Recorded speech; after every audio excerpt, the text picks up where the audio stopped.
হালা, হারিসের আব্বা। কি হয়েছে? মন খারাপ নাকি তোমার? হামজার কিছু হয়েছে? হামজা একদম ঠিক আছে।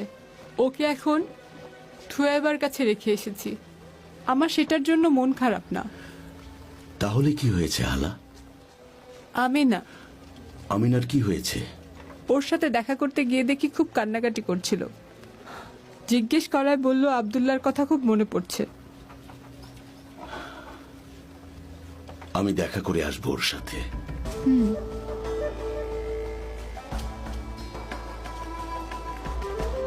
হামজা,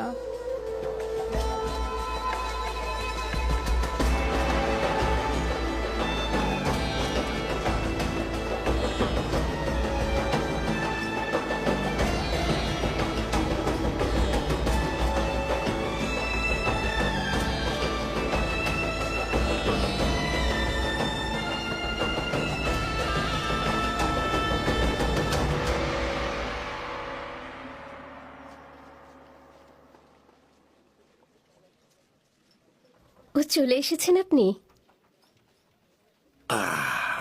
আমার প্রিয় পুত্র তালিব, তুমি কি আব্দুল্লাহর বাড়িতে আমিনাকে দেখতে গিয়েছিলে? হ্যাঁ, আমিনার সাথে কথা বলে এসেছি। ওর কি কিছু লাগবে? না, আমার চাচা আব্দুল মুত্তালিব বারাকাকে ওখানে পাঠিয়েছেন। বারাকা? ও তো অনেক ছোট, ওখানে গিয়ে কি করবে? আমার চাচা নিজে ওকে আব্দুল্লার বাড়িতে পাঠিয়েছেন। আর বারাকাও ওখানে খুশি মনে থাকতে চেয়েছে। আর ও তো রান্না করার কাজ আর পানি তোলার কাজ করতে পারে। এমনিতে মেয়েটা খুব কাজের, ঘরের সব কাজ পারে। আমি নিশ্চিত ও আমিনাকে সব সাহায্য করবে। রাব্বিল কাবা ওর ভালো করুক ফাতিমা, আমি দোয়া করি।